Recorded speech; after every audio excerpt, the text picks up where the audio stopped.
আসসালামু আলাইকুম বন্ধুরা, সকালে কেমন আছেন? আলহামদুলিল্লাহ, আমি ভালো আছি। আজকে আমি আপনাদের মাঝে একটা অত্যন্ত মজার কচুর লতির রেসিপি নিয়ে এসেছি। প্রথমে আমি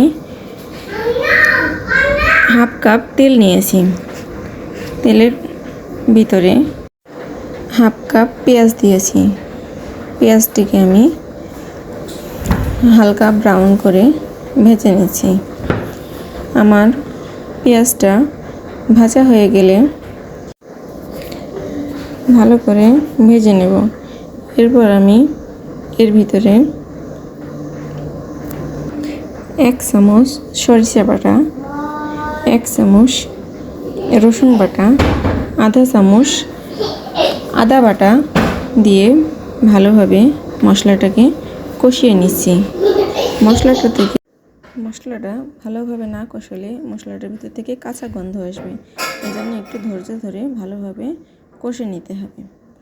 আমার মশলাটা কষানো হয়ে গেছে। এখন এর ভিতরে আমি 1 চামচ ধনে গুঁড়া,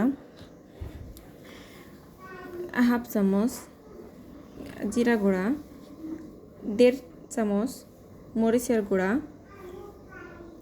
ও 1 চা চামচ হলুদের গুঁড়া দিচ্ছি।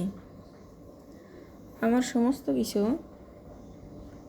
দেওয়া হয়ে গেলে আমি মশলাটা ভালোভাবে কষিয়ে নেব। এই মশলাটা যত ভালোভাবে কষা হবে ততটাই খেতে মজা হবে এই কচুরলতি। এই কচুরলতিটার থেকে মশলাটার থেকে যখন তেলটা বের হয়ে আসবে, ছেড়ে দেবে, সে সময় আমরা বুঝবো যে আমাদের মশলাটা কষানো হয়ে গেছে।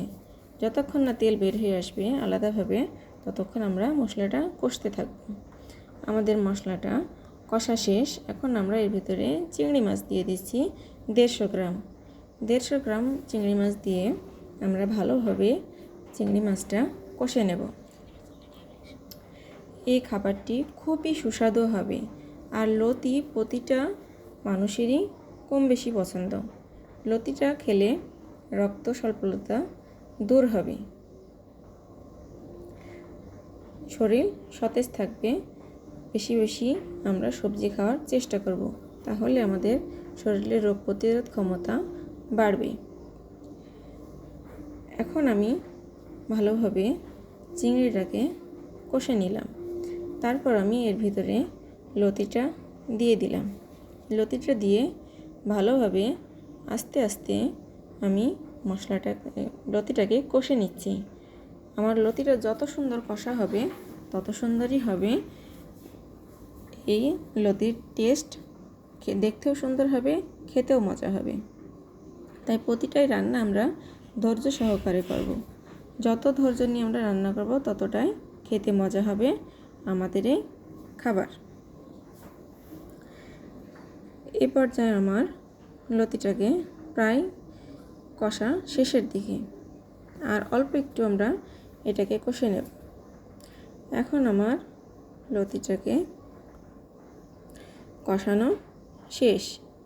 এর ভিতর আমি পানি দিয়ে দেব। এর ভিতর আমি 1 কাপের একটু বেশি পানি দিয়েছি। আমার পানি দেওয়া হয়ে গেছে।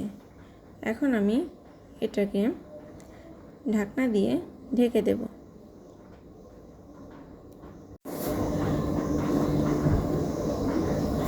মাঝে মাঝে আমি লতিটাকে নেড়ে দেব। লতিটা খুবই খেতে মজার আর সুস্বাদু। আপনারা সকলেই বাসায় ট্রাই করবেন। আর আমার লতিটা কেমন হয়েছে অবশ্যই জানাবেন, কমেন্ট করে আমাকে জানাবেন। আর আমার ভিডিওটি যদি ভালো লাগে লাইক, কমেন্ট এবং শেয়ার করবেন। আমার লতিটা রান্না করা শেষ। এখন আমি লতিটাকে পরিবেশন করে আপনাদের মাঝে দেখাবো। তো বন্ধুরা, আমার রান্না শেষ।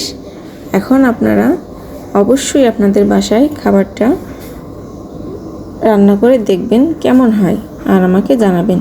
আসসালামু আলাইকুম।